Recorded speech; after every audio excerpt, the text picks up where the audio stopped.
Well, hello and welcome to my channel. This channel is dedicated to exposing watchtower deception, lies and cover up. My name is Martha and I was one of Jehovah's Witnesses for over 30 years. I served as a regular pioneer for 10 of those years.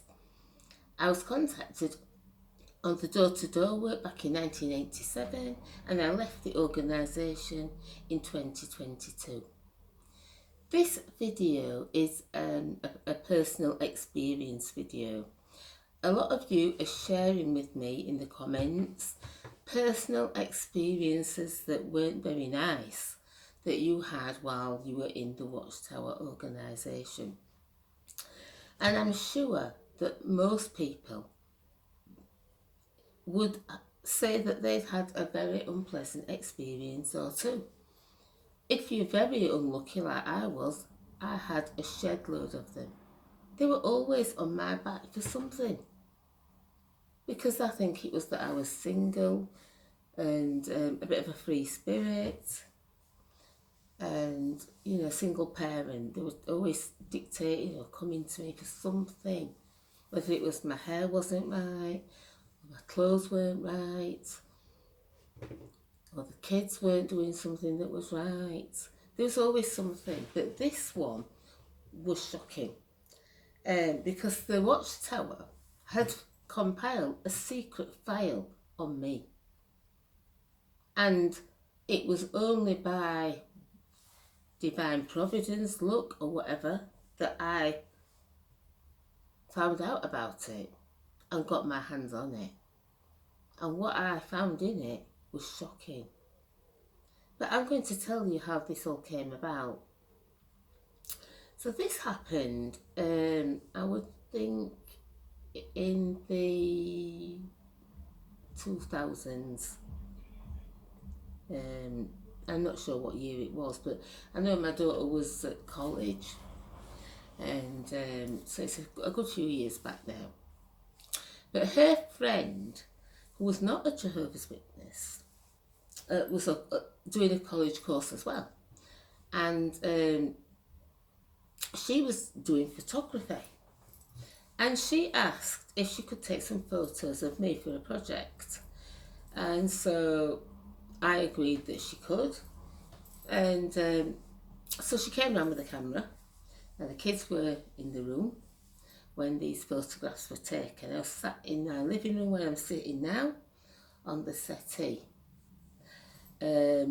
So I had on a black dress, some high heel shoes, and what I did is I sat on the settee and I rested my arm on the settee like this, and I just had my feet up, and she took the photographs and they turned out to be very nice.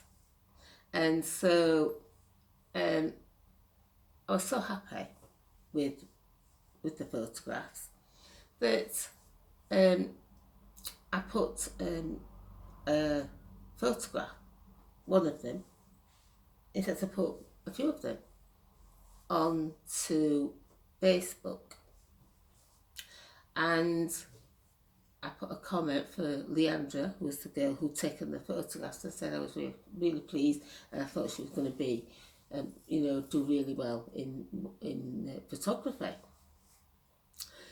And I thought that was it. But soon after this photograph was uploaded, I received a phone call from an elder. But before I explain what he said, I'm going to tell you about something else I was doing back then. I was an aspiring author and writer, and I wanted to improve my skills. So I joined a journalism web site called Helium, and it was for content creators to up the skills. And what you would do is you would write an article, and other writers would either vote it up or vote it down, and it had a scale of 1 to 10. So when you wrote an article, your article would go in at number 5, which was in the middle. And then as they read it, they would either vote it, and it would either go up the chart, with number 1 being the top article, or down the chart with 10 being, the least popular, and that you needed to perhaps improve your skills a bit. So I thought this was something good for me, and both me and my daughter started writing articles for Helium. Now they could give you an article to write about, or you could choose your own article. But on this particular article that I wrote, this was concerning to the Watchtower, was an article they'd asked for some people to write about choosing an engagement ring. What ring would you choose? How much would you pay? And you were to do it from the prospect of someone who was buying it for themselves or was going to get engaged. So the article was fiction, like a novel is fiction. It was not about me, even though it was written from the prospect of me and a fiancé choosing a engagement ring. So I wrote this article and I put it on, and it went up to number 2. And so going back to the story, before I just go back to it, I wrote several articles for Helium. The sun's in my eyes a bit, let me just go back a bit. I wrote several articles for Helium, and covering all sorts of things, including things to do with Christianity, things that were, should black people say the N-word, and there was all sorts of different things that you could write about. And I made sure that everything was above board, and that there could be nothing that I said that was controversial or anything like that. And so going back to the story of the photograph that appeared on Facebook, so they phoned me up and asked if they could come to see me of a matter that was important. So I said, well, what is it about? They said, well, we prefer to come and visit you and talk about it. So an appointment was made, and they came around. They came around to my house, and they had with them a photograph of me. The photograph that was on Facebook. And they said it's been brought to our attention before they showed this photograph that you've been laid on a bed posing on social media. Well, I had to laugh. I said, I don't know what you're talking about. I said, I've not laid on any bed. And so they got out this photograph. I said, well, this is the photograph. And I said, I'm sat on the settee where you're sitting. So I've got my feet up, as somebody would if you're watching TV. I said, I didn't know what to say. To be honest, I was speechless.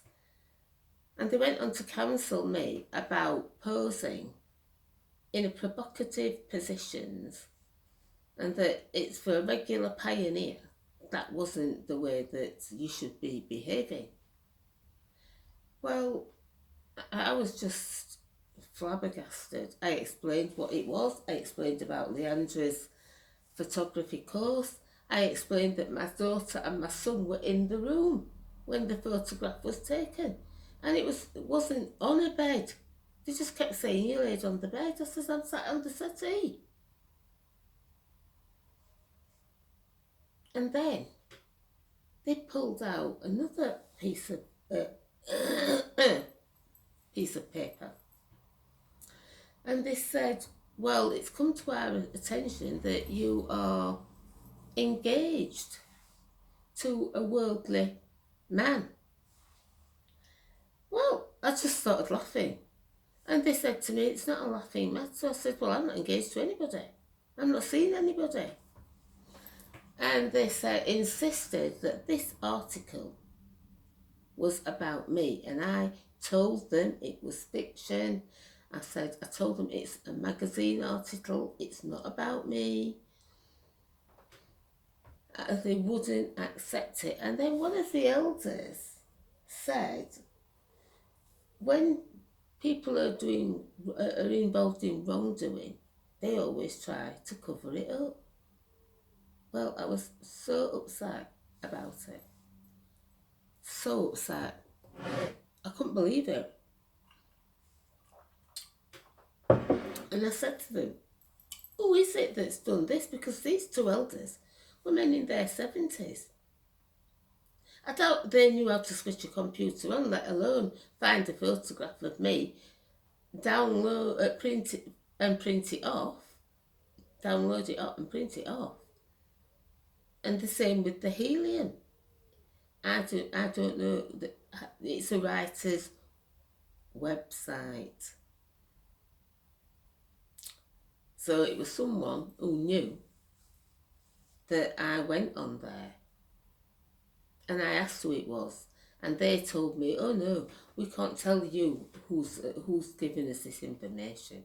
But we've just got to act on it when wrongdoing is suspected. I said, there's no wrongdoing going on here.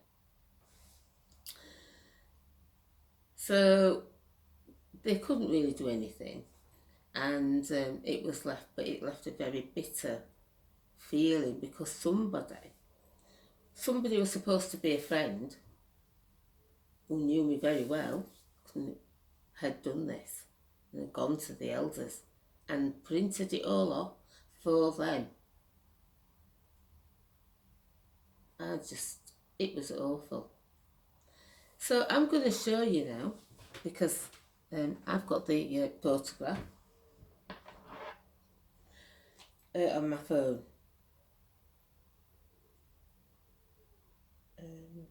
I'm just going to find it, because I'm just not sure where it is.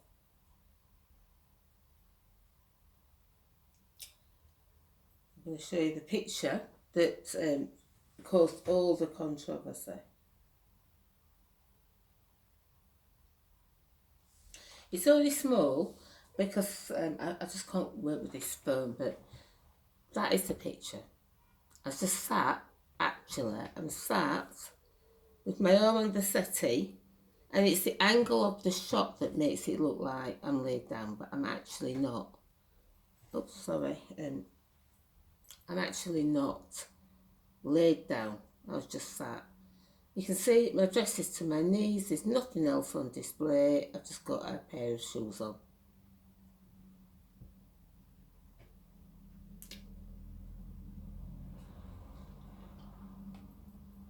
Leandra also took other photos that were on Facebook that was similar time, just a smiley one. She took that one. That was the same position. I was just sat on the settee.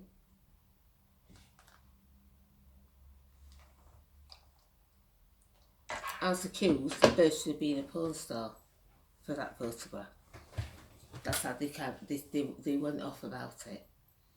So it all died down because there was nothing to answer to. And I thought no more about it for quite a lot of years. And not long before the COVID, so I think that picture was took something like about 2008 or something like that. I'm not sure when it was took, but just not too long before the COVID, probably about 2016 or something like that. One of these elders passed away, and as I said, he was elder. He sadly passed away, and I did like him, and his wife was really nice. And after he passed away, I went to see her and have a cup of tea and just have a chat with her and ask her how she was doing. And she said to me, I'm glad that you've come. She says, because I've got something that's yours. And I said, she says, you must have forgotten it when you came one time. And I thought, I don't know what she's talking about. And I said, I've not left anything here. She says, well, it belongs to you, she said. I'll go and get it. She says, because Mike had it. That was her husband. And she went away and she came back with a plastic folder. Now, the photograph that they fetched to see me, I asked for that photograph and the helium article. I said, there's no truth in it. I said, I want them back. I said, so they gave them to me. When I opened this envelope, there was a whole load of documentation about me.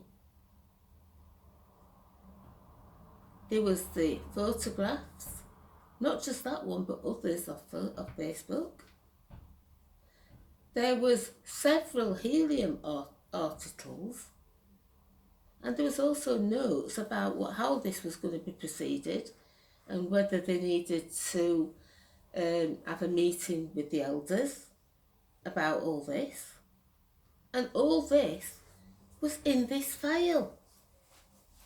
And when he died, she started clearing out all these things and came across it and thought that I'd left it there at their house by accident. Well, a secret file. A dossier about me being a regular pioneer. And was this appropriate? And would they have to meet together to discuss this, and how was they going to carry it forward? It was all in this file. And this, I just was so devastated to think that that's what they'd done behind my back. I'd done nothing wrong. You've seen the photograph yourself. I'm not posing in a bikini. I've got a dress on. And the dress actually came below my knees. It's just that because I was sat, it was on my knee. I've done nothing wrong to anybody.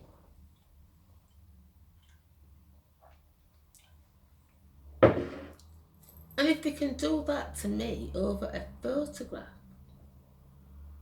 and have a whole dossier of stuff, ammunition, to wait to see if I did anything else that wasn't right in their eyes, and then they could throw the whole lot and get a judicial committee up.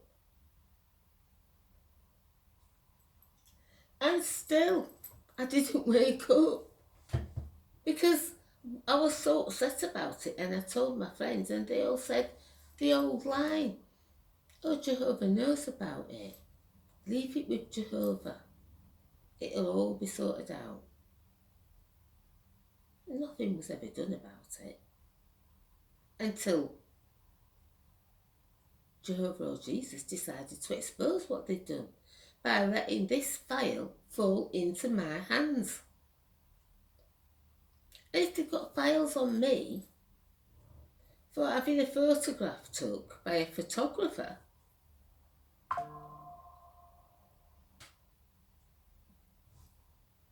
then what have they got on you?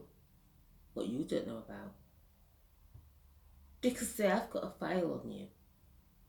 They have a file on you at the Kingdom Hall. So that when you move, they can write a letter of recommendation. Or, if you're very unfortunate, a warning letter. That they have got a file on you. Have you given permission for them to have this file? Well, they said that you consent to allowing them, because the Data Protection Act doesn't allow you to keep information on you. But they say that you give them permission by using their website and other things, because they say we can't operate to count your time and this and that, as it was then, if you don't allow us to have access to your data and store data. And this is how they've been able to do it. But they've got a file on you, and you're not allowed to see what's in that file. If you go to the Kingdom Hall and ask to see the file, you won't be allowed. And it's only by accident that I saw what they got on me, and that they were planning to keep it until they found enough evidence to bring a judicial committee. So that's one of my experiences. You've seen the other about the paedophile in the congregation.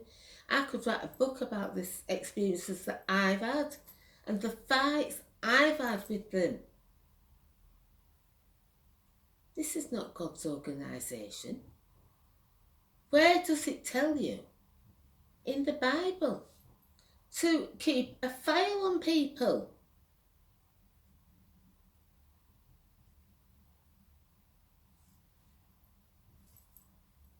And to store it up so that you can get them out.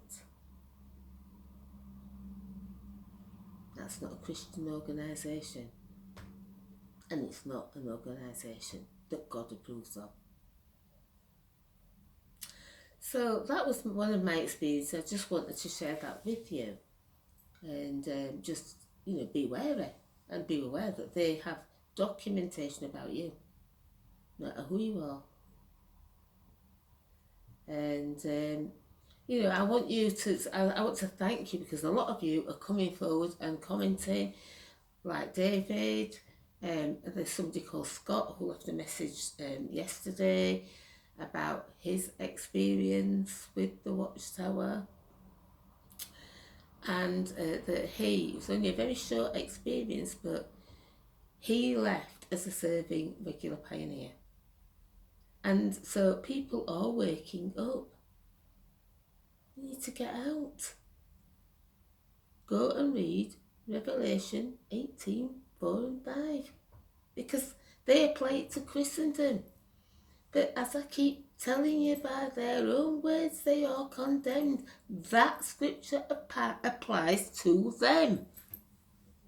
And if you don't get out of there, then you will have the plagues that it won't come on you. As Jesus says, you have to get out. So, I want to thank you for coming and listening today. This is a very quick video.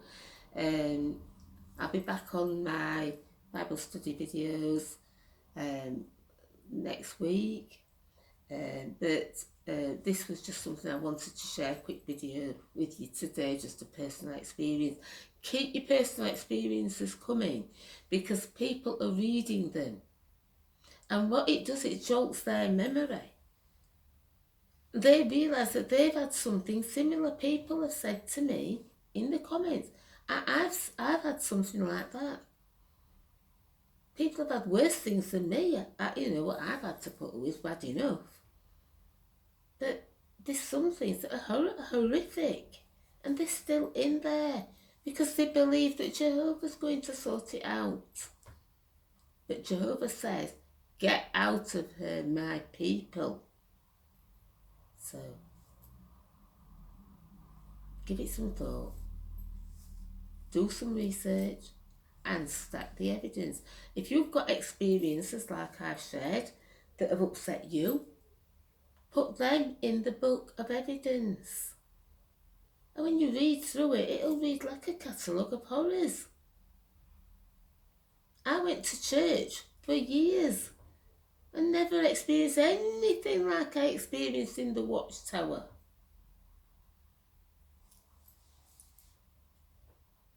You need to get out. So on that note, I thank you for watching, and if you like this video, please share, like subscribe and share far and wide. And until the next time, I say bye.